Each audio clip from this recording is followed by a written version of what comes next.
The siren sliced through the night like a blade, but the sound that guided me didn't come from it.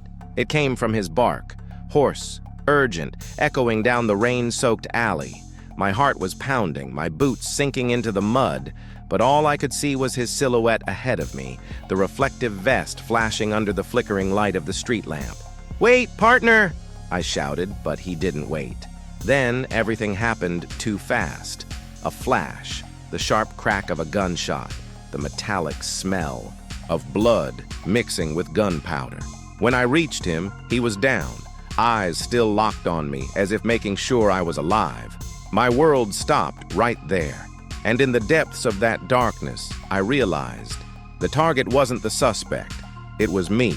I was born and raised in a small town in rural Texas, where the streets were quiet and everyone knew each other's name, but also where I learned early on that evil didn't need much space to slip in. My father was a police officer, the kind with worn-out boots and a dented hat, eyes that could read a person before they even spoke. My mother, a local school teacher, taught me that courage wasn't the absence of fear, but moving forward despite it. I grew up hearing stories about honor, duty, and sacrifice, and maybe that's why, even as a boy, I knew my place would be wearing a badge. But a badge doesn't just weigh on your chest, it carries expectations, grief, and decisions that leave invisible scars. I joined the academy at 22, full of energy and the illusion that I could fix the world with a badge on my chest and a gun on my hip. I quickly learned that the streets don't bend to your will. They test you, provoke you, and sometimes swallow you whole. Over time, I became less impulsive and more observant, but I never lost the fire that made me believe protecting someone was worth any risk. Still, every case, every body on the ground, every empty stare from a victim took a piece out of me. It was during that time I met Rex. He wasn't just a dog trained to sniff out drugs or track suspects. He was raw strength and sensitivity, a warrior with a heartbeat in sync with mine. I had no kids, no wife. My life was the job, and the job was him. The bond between a cop and his K9 is something few understand. It's not just about commands and obedience. It's a silent pact of trust, where you know the other is ready to die for you, and you for them. Rex seemed to read my mind, sense my moods, understand my fears. When I came home after a rough shift, he would greet me like he knew I needed to remember there was still good in the world. We had been working together for 4 years. We'd taken down armed fugitives, dismantled entire drug warehouses, found missing children in deep woods. He always went in first, and I was always right behind him, ready to cover any gap. I often thought I was the one protecting Rex, but the truth is, he was the one keeping me sane. Whenever things got too heavy, a single bark from him would pull me back to reality, remind me I wasn't alone. Life as a police officer in the United States, especially in small towns, is a constant mix of monotonous routine and sudden bursts of violence. Some days you spend hours just patrolling silent streets, and others, in the blink of an eye, you're chasing an armed suspect down a dark alley. The hardest part is carrying the silence after certain calls. I learned to swallow my emotions, to hide the weight of each crime scene. But Rex saw right through me. No matter how well I tried to mask it, he knew, and somehow that made it bearable. My colleagues always called me the dog guy, as if my identity was tied to him, and maybe it was. I accepted that label because deep down, I knew my life was better, more bearable, because Rex was in it. He wasn't just my work partner, he was my family, my friend, my shield. I never thought I'd have to face life without him, but that night, when I saw him lying in the alley, I realized the line between us had been severed, and nothing of who I was before would survive what was about to happen. The call came in at 10:37 p.m., at the end of a shift that had already run late, with the city seeming to shrink under the rain. The radio crackled with an urgency I recognized in the dispatcher's first syllable. Possible hostage situation. Riverside warehouses. Lights out. Neighbors reported screams. Armed suspect seen entering in a dark pickup truck. Plates covered. Nearest unit, respond. I was 6 minutes away. 6 minutes is too long when someone has a gun to their head. I glanced in the rearview mirror and saw Rex sitting, alert, ears up, his chest rising and falling in sync with mine. I tapped his vest twice, our ritual, and hit the siren. As I accelerated, the dispatch fed me more fragments. A woman calling in, crying, saying she'd heard glass breaking and dragging footsteps. A security camera pointing toward the river that caught headlights disappearing into the fog. A narcotics alert, naming someone who'd been popping up in local investigations. Marcus Hale, an ex-con with a history of armed robbery, known for using abandoned warehouses to stash stolen goods, and more recently, as a waypoint for counterfeit pills. High-risk approach, the voice repeated, as if I could forget. I knew that warehouse complex. It sat in a forgotten stretch of the city, between the train tracks and the riverbank, where the wind carried the smell of rust and the silence felt thick. At night, the warehouses lined up like broken teeth. People disappeared there without leaving footprints, just oil stains and empty promises that we'll clean it up tomorrow. But there's no tomorrow in a place like that, only echoes. I called in the nearest backup units and told them to kill their lights as they approached. No noise until I signal, I said. I didn't want to announce our arrival to someone waiting with their finger on the trigger. The plan was simple. Check the perimeter, find an entry point, let Rex read the air before I made any move. He was always my first sensor. The wind in his nose told stories my eyes couldn't see. I thought back to a case 2 years earlier. A missing little girl he'd found curled up behind a shipping container, shivering from the cold.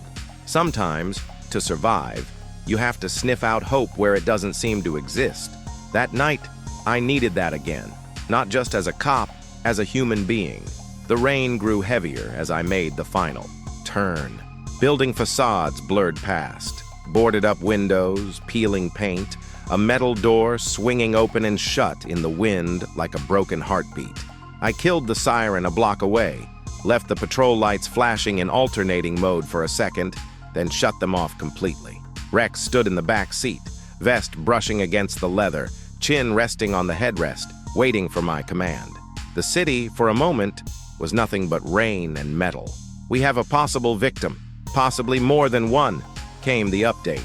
A second caller, a trucker turning around on the opposite street, swore he'd seen a shadow dragging another, smaller shadow into a warehouse with a red-painted door.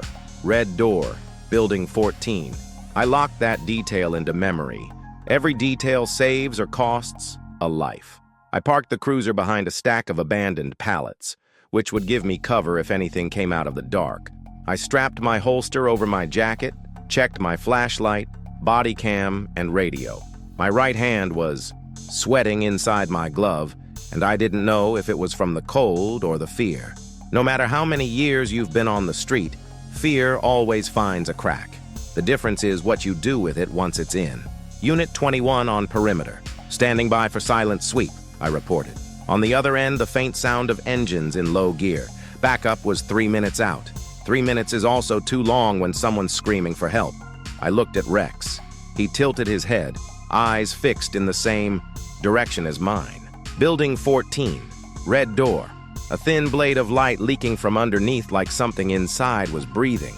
I remembered my father telling me when I was a boy that courage is taking one more step even when your leg trembles. My leg was trembling. I took the step. I unlocked the rear door, pressed my forehead to his for a second, warm, familiar smell, and whispered, "Together." He stepped out without a sound, leash low, body ready. That's when the radio died in a burst of static and came back to life with a phrase that cut through the air like a blade. Shots fired, building 14. Gunshots, there, now.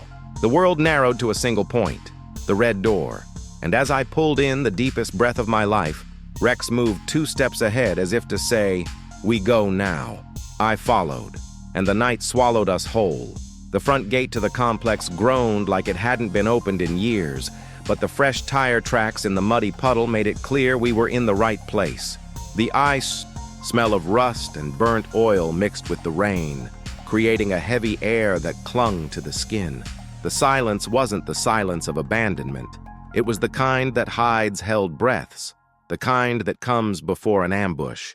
Shadows stretched long between the warehouses, shaped by the weak glow of broken streetlights, flickering as if they couldn't decide whether to help or betray. Building 14 stood out in the row. Stained walls, uneven roof, and that red door that, in the dim light, seemed to pulse. A sliver of yellowish light seeped from underneath, but it wasn't from a fresh bulb. It was unstable, the kind of flicker you get from a candle or a dying lamp. With each step, my ears searched for something beyond the dripping gutters and the whisper of wind against the metal. And then, I heard it. A low drag, like something heavy being moved, followed by a metallic click. I kept Rex ahead of me, leash short, feeling the tension in his body. The fur on his neck was bristled, his breathing slow and controlled. He was in work mode, and that always told me more than any report. I swept my flashlight in a half circle, catching broken pallets, rusted chains on the ground, and an old boot lying on its side. Nothing here felt accidental. This wasn't random clutter. It was a stage set for intimidation. I rounded the building to the left, staying close to the wall. The rough texture of the wet brick scraped against my sleeve. As I neared a high window barred with bent metal, I saw one of the bars had been cut recently, the exposed metal still shiny, untouched by rust. I pressed my ear to the gap, muffled voices, at least two, speaking fast, though I couldn't make out the words. A low, steady beat told me music was playing inside, not loud enough to distract, but just enough to mask other noises. The side alley narrowed, and the air felt colder. Puddles reflected the beam from my gear like open eyes. Rex froze suddenly, focus locked behind a blue shipping container. I followed his gaze and felt my stomach clench. A thin trail of blood mixed with rainwater trickled slowly along the gutter, disappearing into a drainage grate. The blood was fresh. The victim was close. I took a deep breath, forcing my mind to stay clear. Rain pattered against my hood in rapid bursts, like an impatient clock. Every second I hesitated could mean one less second for someone inside. I signaled Rex forward, and we moved toward a smaller side door, partially covered by a rusted sheet of metal. It was ajar, not locked. A warm breath of air hit my face from inside. The smell of sweat, smoke, and something sweet and chemical I recognized from other busts. Meth cooking. My radio crackled faintly, and the sergeant's voice came through, heavy with static. Unit 21, back up in 2 minutes. Hold position until arrival. 2 minutes. I looked at Rex, and in his eyes was the same message my instincts were screaming. Waiting was not an option. His body language told me movement inside was escalating. My hand went to the corroded handle, but I didn't turn it. Instead, I stepped back, scanning the building again, committing every detail to memory. The position of the windows, possible entry points, the irregular reflection of light inside. That's when, through the red door, a shadow passed across the lit rectangle. Quick, hunched, carrying something, or someone. The smaller shape hung limp. My body reacted before my brain could finish the thought. My pulse spiked. My breath sharpened. It didn't matter who was 2 minutes or 20 meters away. Time had run out. Rex gave a sharp tug on the leash as if to say, now. And as we moved toward the entry point, a crack of thunder split the sky, masking for a second the sound that came right after. The sharp, unmistakable snap of a gunshot from inside. The side door gave way with a harsh creak, but the sound was swallowed by the echo of the thunder still rolling above. I entered low, pistol aimed forward, Rex glued to my leg, his muscles taut like steel cables. The narrow hallway smelled of mold and scorched metal, the walls stained with damp marks.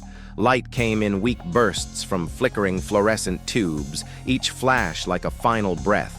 The air was hot and heavy with smoke, clinging to the skin, each breath harder than the last. The first sound that hit me was a muffled groan from the left. Rex picked up on it before I did, tugging gently on the leash. I signaled him to hold and moved to the corner where a half-open door leaked a yellowish light. I peeked through the gap and saw a man slumped against the wall, hands tied behind his back, mouth covered with tape. His face was swollen, dried blood at the corner of his mouth. He had been there for hours.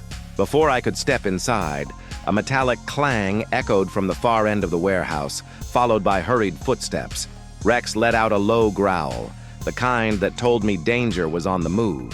I pulled back, closing the hostage's door gently to keep from giving away my position, and followed the noise.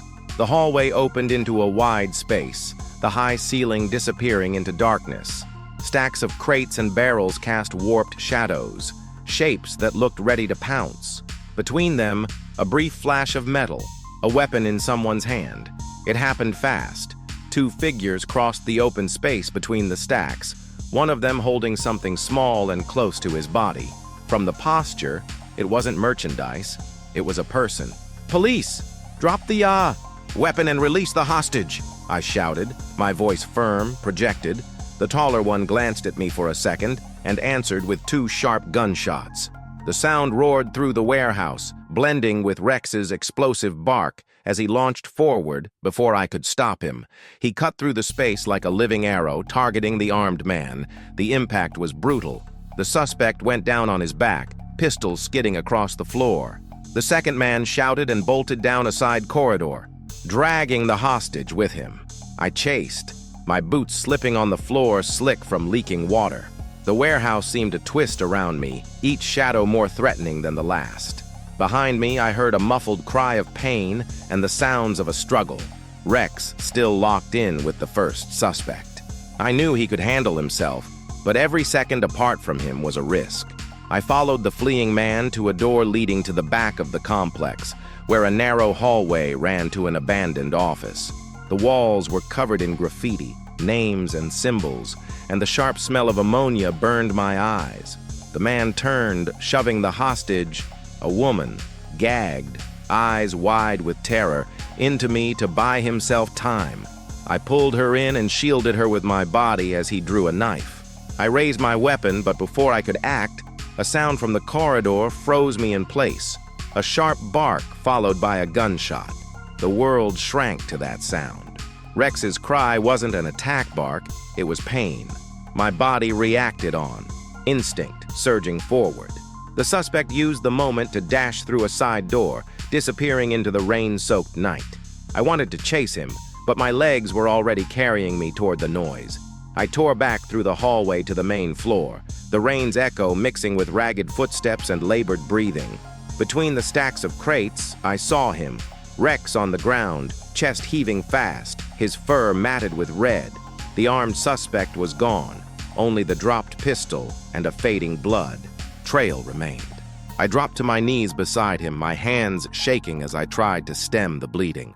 He looked at me, and in that gaze there was no fear, only the certainty that he had done his job. The wail of approaching sirens finally cut through, but to me, they sounded far away, like they belonged to another world. And there, on that cold, filthy floor, I realized the fight wasn't over, but something inside me had already shattered forever. The sound of the backup team's boots echoed through the warehouse, but it felt distant, muffled by the erratic thud of my own heartbeat. I was kneeling beside Rex, pressing down on the wound with one hand and gripping his collar with the other, as if that alone could keep him from slipping away. His blood was hot against my fingers, mixing with the dirty rainwater dripping through cracks in the roof. His eyes blinked slowly, never breaking contact with mine. He was still there with me. "Officer, we need to move," one of the agents shouted, coming closer with his weapon up. I shook my head, unwilling to let go. The team fanned out, securing the perimeter, while another officer crouched to help me lift Rex. That's when, in shifting his body, I saw something on the floor, partly hidden beneath a torn tarp, just inches from where he had fallen. I nudged the tarp away with the tip of my boot, and the world spun. There was a body underneath, small, fragile, a pale face with wet hair plastered to her skin. A girl, no older than 8, hands bound, lips purple, breathing in short, shallow bursts. She was alive, barely. My stomach twisted as I realized that if Rex hadn't intercepted the suspect at that exact moment, she would have been dragged away, and I never would have reached her in time. "We've got a child!" I yelled, louder than I intended. 2 paramedics rushed in, lifting her with care. I watched, still on my knees, as the scene played out in slow motion. The thermal blanket wrapping around her small frame, the oxygen mask slipping over her face, the rapid beeping of the monitor. All of it with Rex at my side, his breathing weaker by the second. The sergeant approached, speaking low. We found a pickup truck behind the warehouse. Inside, 2 more hostages, and drugs. A lot of drugs. The armed suspect you engaged? Hale. Marcus Hale. He escaped through the river, but we're locking down the exits. The name hit like a punch. Marcus Hale was the same man I'd helped put away years ago for armed robbery. He'd sworn revenge at sentencing. I'd written it off as the bitter threat of a convict, but looking at Rex now, I knew this was no coincidence. The ambush wasn't random. I had been the target. The final blow came when one of the agents, searching the area, found a black backpack in the corner of the warehouse. Inside, along with ammo and cash, was a brown envelope with my name written by hand.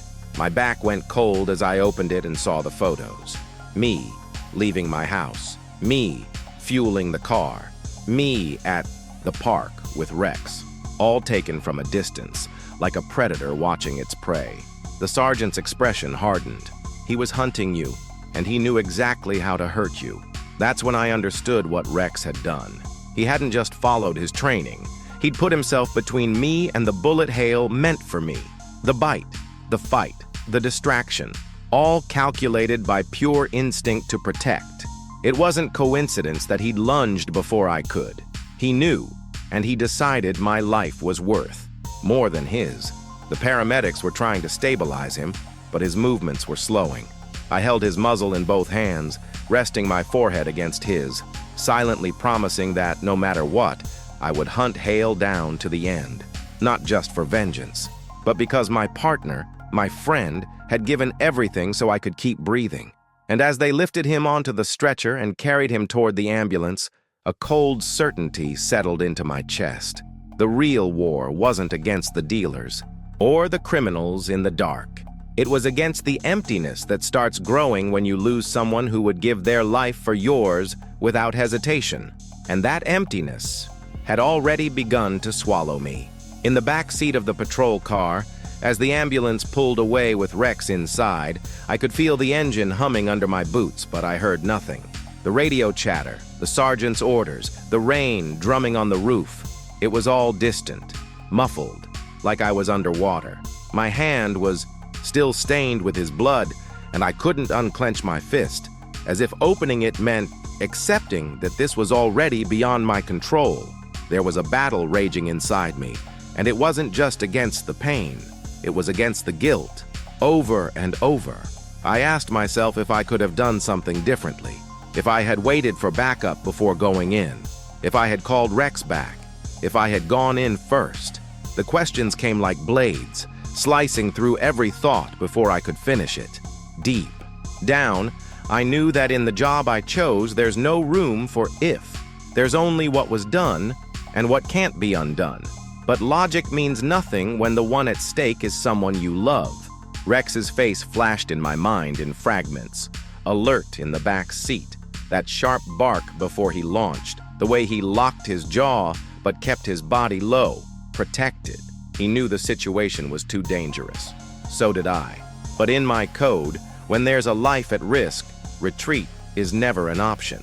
And maybe that's where the dilemma begins. How far does my oath to protect lives justify risking the one that, to me, is worth an entire family? As the cruiser rolled toward the veterinary hospital, anger began to edge out the guilt. Not just at Hale, at the entire system that releases repeat offenders, at a city that turns a blind eye to places like that warehouse, at myself for not anticipating that Hale would come back.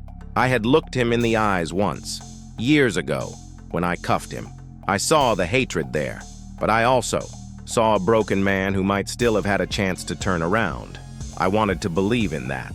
Now the price of that belief was lying on a stretcher, bleeding. Then came the fear, not the physical kind, not fear of being shot or walking into a dark warehouse. This fear was deeper, quieter. It was the fear of losing a part of myself that could never be replaced. I'd seen partners fall in the line of duty before. I'd been to the funerals of officers I'd known since the academy. But Rex, he wasn't just a partner. He was the last thread keeping me human after years of wading through the filth of the streets. I began to wonder if, in the end, I'd been hiding behind him, if working as a team was my emotional shield, because it was easier to believe that as long as he was there, I would survive too. And now, seeing him between life and death, it felt like someone had ripped away the safety net and thrown me into the void. When we arrived, I saw the paramedics rushing his stretcher inside. I stayed on the sidewalk, drenched, unable to move. A backup officer approached and said, "We'll need your statement tonight. You want some time?" I wanted to shout that I didn't need time. I needed Rex. But I just nodded and walked inside. In the waiting room, the white walls and antiseptic smell didn't match the chaos in my head. My hands were trembling. My jaw ached from clenching it. Every time the surgery door opened, I braced for my name, ready for any news, but dreading the worst. The dilemma gnawed at me. If he survives, can I keep working knowing I might put him at risk again? And if he doesn't, can I keep working at all? It hit me then, harder than the gunfire or the chase. No matter the outcome, the man who went into that warehouse with Rex would never come back out. I had left a piece of myself on that cold, filthy floor. And from now on, every decision I make in the field will carry the weight of this night. The clock on the waiting room wall seemed to mock me, ticking each second with a dry snap that echoed in my chest. The vet still hadn't come out of surgery, and with every passing minute, my mind was split between two worlds. Here, trapped in a hard chair with the metallic taste of fear in my mouth. And back there, in the warehouse, where Hale had slipped into the darkness. I knew he was still out there. I knew every hour that passed was another chance for him to vanish for good. The sergeant walked in, rain dripping from his jacket, moving slowly toward me. We found an abandoned boat just a few yards from the river. Footprints go right to the water's edge, then nothing. He had help. I nodded but didn't speak. We both understood what that meant. If we didn't get to him soon, we might never get to him at all. That's when the vet finally appeared. Gloves still stained with blood, her expression saying more than any chart could. He's alive, for now. The bullet tore deep tissue but missed vital organs. We lost a lot of blood. The next 24 hours will be critical. My chest tightened. For a moment, the crushing weight eased, but only for a moment. He'll need complete rest, she added.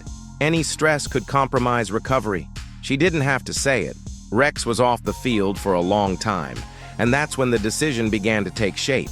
The team would focus on securing the area, building a formal case, cross-referencing intel with other agencies. But Hale was a ghost when he wanted to be. I already knew that if I waited for the system to work, he'd disappear. And more than that, I knew I couldn't sit beside Rex, watching him hooked up to machines, knowing the man who had tried to kill us both was still breathing free air.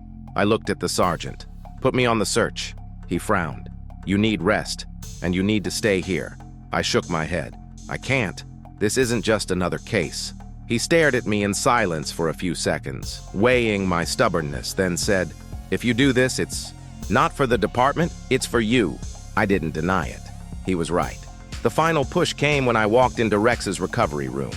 He was sedated, his body wrapped in bandages, breathing uneven but steady.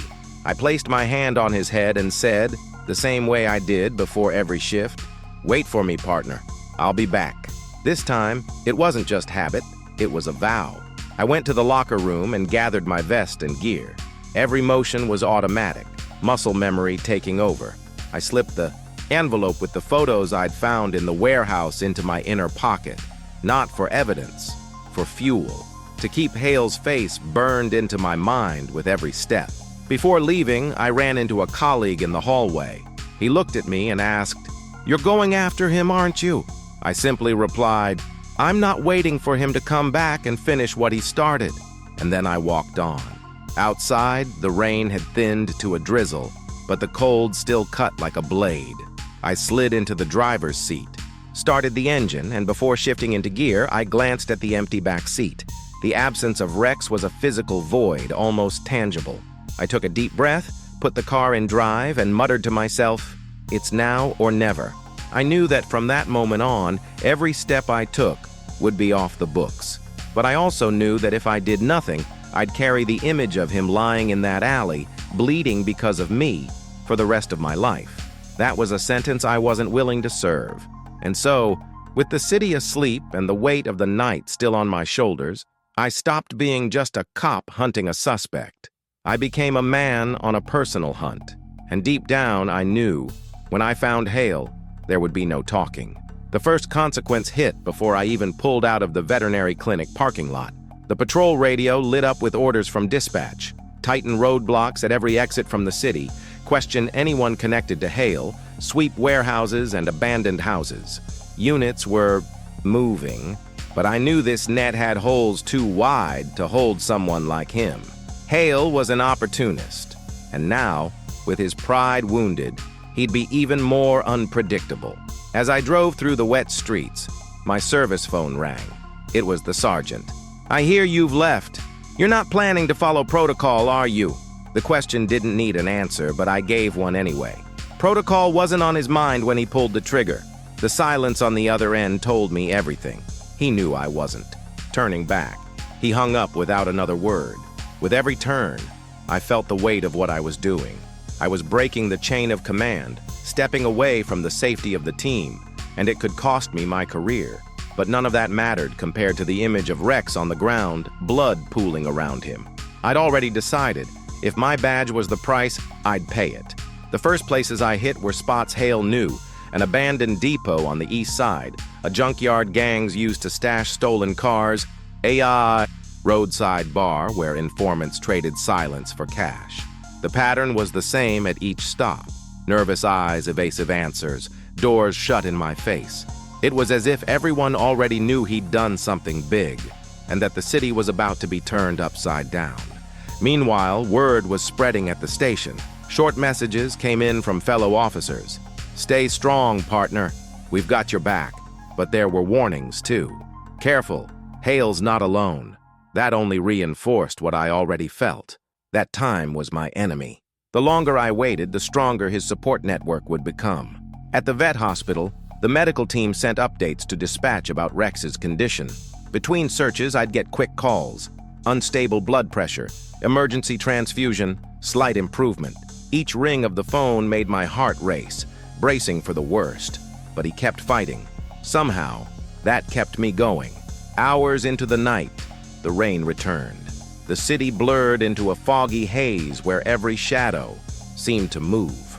I went from neighborhood to neighborhood, chasing leads that mostly went nowhere, until one of my oldest informants, a mechanic who'd done work for Hale, sent me a cryptic message. "If you want him, look where it all started." I knew exactly what that meant. The old Hale family warehouse on the edge of town, right by the train tracks. A place Marcus had used since he was a kid to hide out, drink, and plan escapes. It was symbolic, and if he'd lost blood or needed to regroup, it was the one place he could move through blindfolded. Driving there, another immediate consequence began to weigh on me. The thin line between justice and vengeance was blurring fast. Anger burned like a beacon, guiding every decision. I tried to tell myself this was about the law, about keeping the city safe, about protecting others. But deep down, I knew. Part of me wanted to look him in the eyes and make him pay for touching what was mine. And maybe the most dangerous consequence of all was that realization, knowing my moral compass was spinning too fast. Every mile I drove pulled me further from the methodical cop I used to be, and closer to a man ready to cross any line. I didn't know if that made me stronger or weaker. I only knew that when I found him, hesitation wouldn't be part of the plan.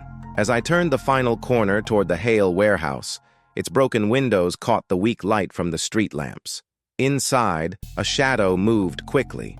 I parked in the dark, killed the Betas engine, and sat for a few seconds, feeling the weight of my gun in the holster and the emptiness where Rex should have been. The consequences were already stacking up, and before the night was over, I knew whatever happened next would decide whether they were just the beginning or the end of everything. The warehouse door groaned like it was screaming to the world that I was coming in, but there was no room left for subtlety. Inside, the air was heavy with the smell of damp wood and burnt oil, and a cold that seemed to seep straight out of the concrete.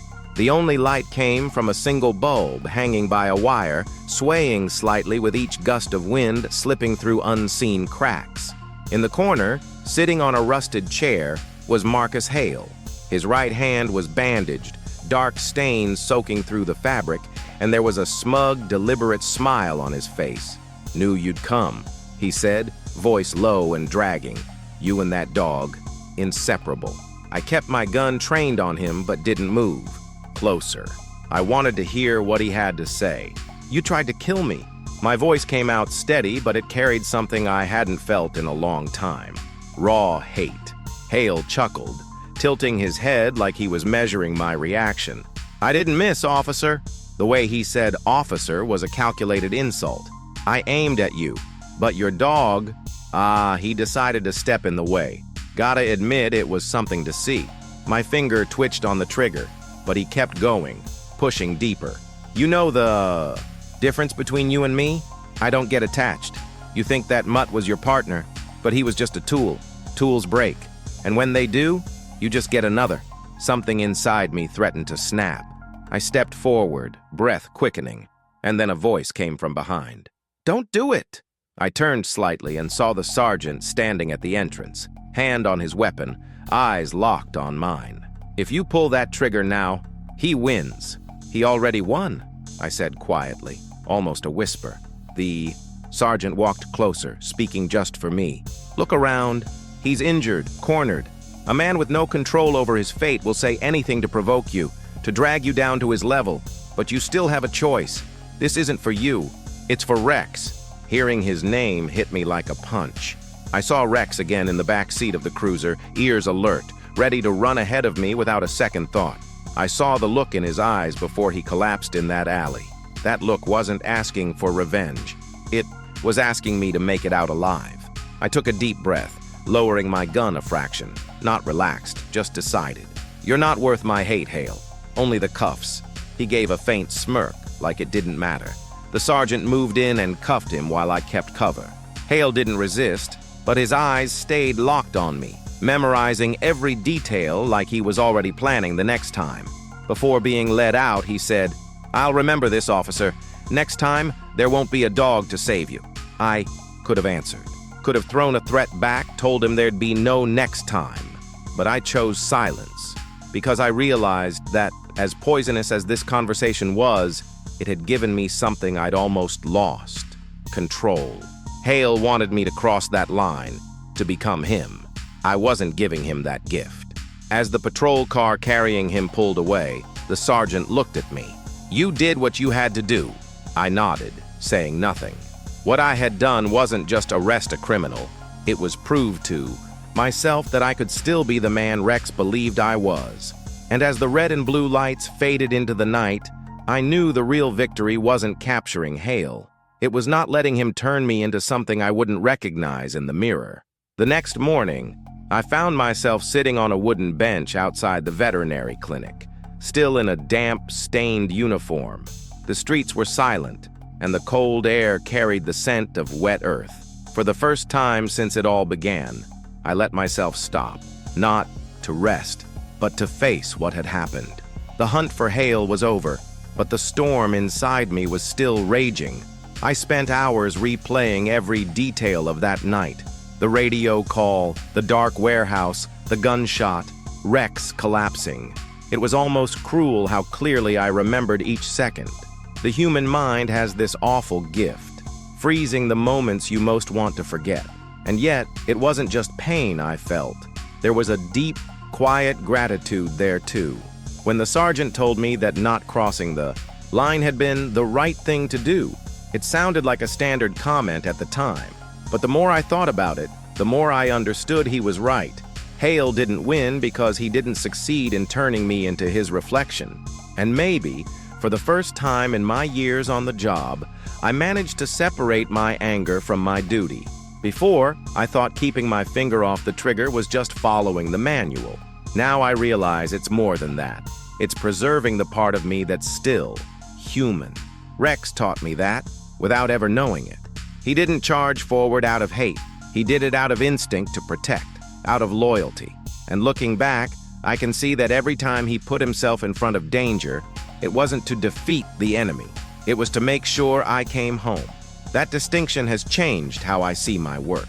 It's not just about catching the guilty. It's about protecting what truly matters.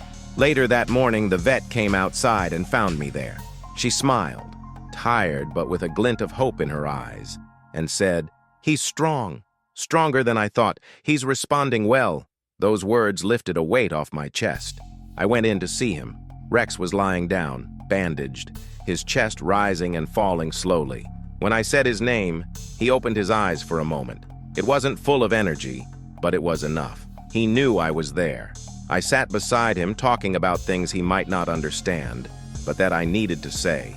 I told him how Hale had been caught, how the team had surrounded him, how he had done more for me than any human partner ever could. And I promised that when he could walk again, we'd go back to work, but differently, more cautiously, with the understanding that neither of us was indestructible. That night changed my perspective. I used to think courage was charging forward no matter the cost. Now I see that real courage is sometimes in stopping, breathing, and making the right choice with a clear head. Anger can push you forward, but control is what keeps you standing when everything around you is trying to knock you down.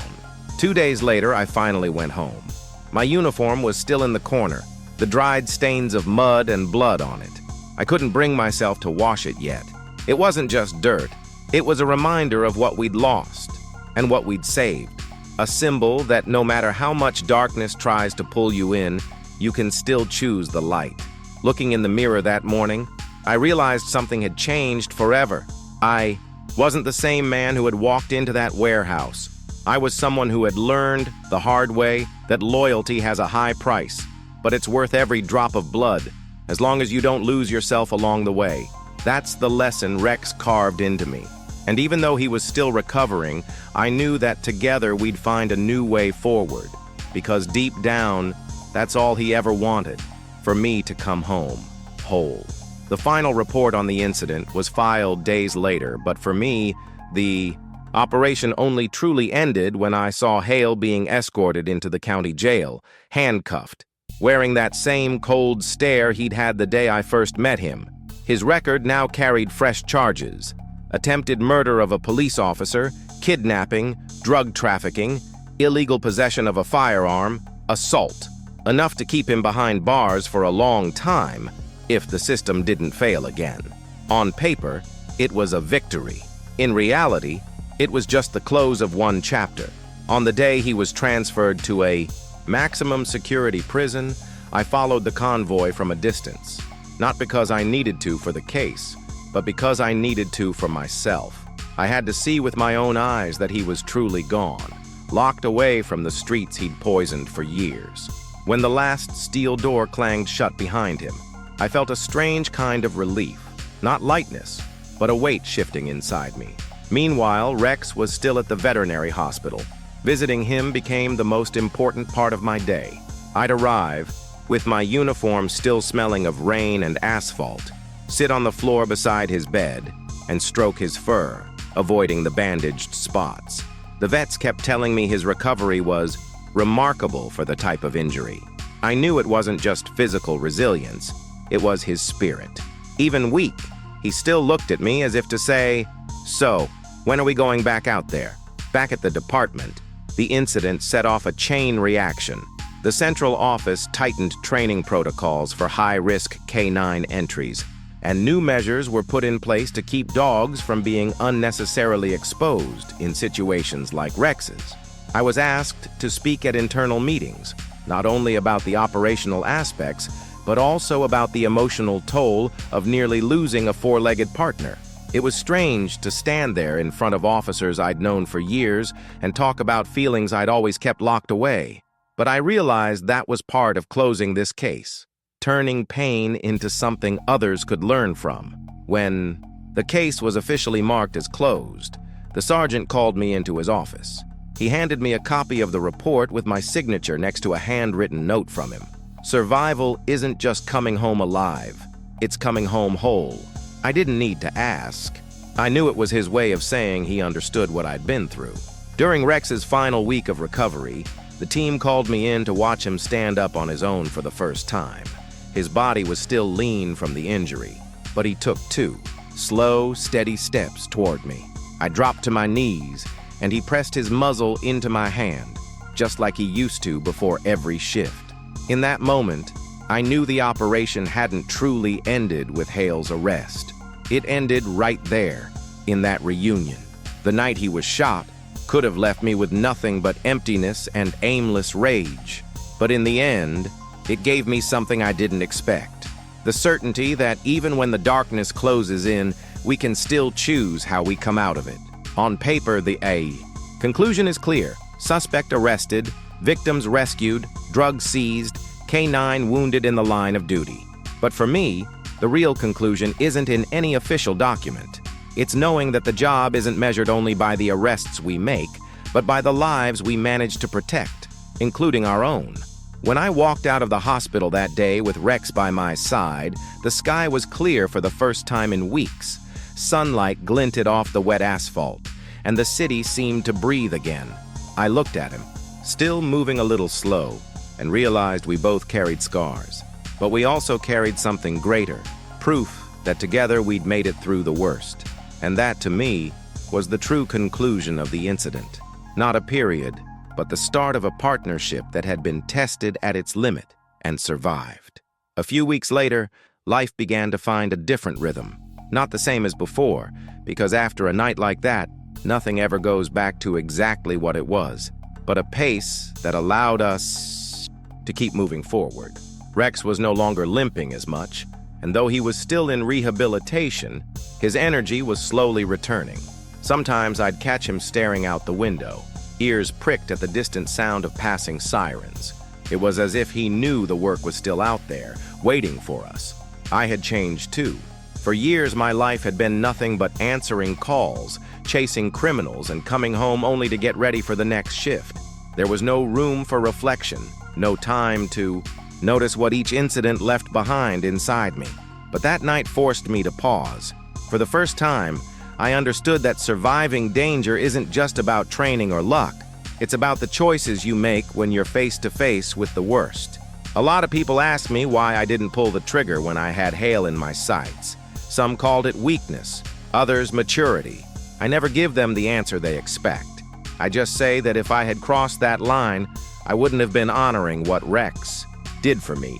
He saved me because instinctively, he believed my life was worth saving. And deep down, I knew that if I let myself be consumed by rage, I'd be throwing that gift away. The lesson I took from it is simple but heavy. Courage isn't acting without fear, and loyalty isn't following through to the end without thinking of the consequences. Courage is carrying on even when you feel you have nothing left. Loyalty is putting yourself in harm's way for someone and trusting that they'll do the right thing afterward. Rex trusted me, and that trust kept me from losing the part of myself that still believes in justice. Returning to work happened gradually.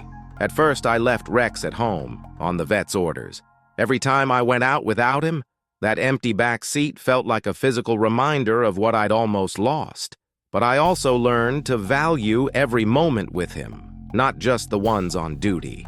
Walks in the park, quiet afternoons in the yard, little fragments of time I used to take for granted became treasures.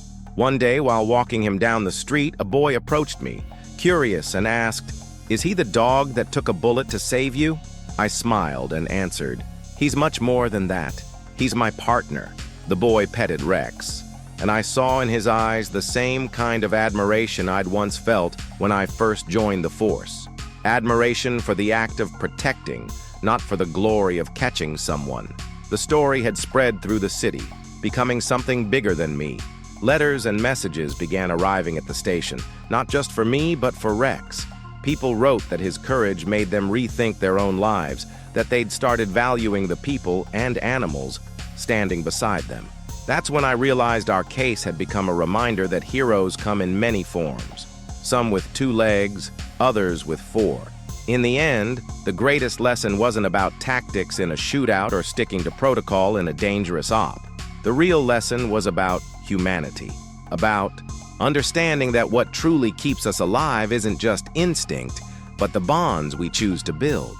Bonds that, when tested, show how far we're willing to go for someone. Now, every time I look at Rex, I remember the moment he stepped between me and death, not as a painful memory, but as a marker. A point in my life where I learned that no matter how dark the path gets, there's always a choice that defines who you are when the dust settles. And if someone asked me what the hardest part of this story was, I'd say it wasn't facing hail or running through that warehouse under fire. It was looking in the mirror afterward and asking, "Are you still the man Rex believed you were?" Fortunately, today I can answer yes. Because in the end, he wasn't just a police dog.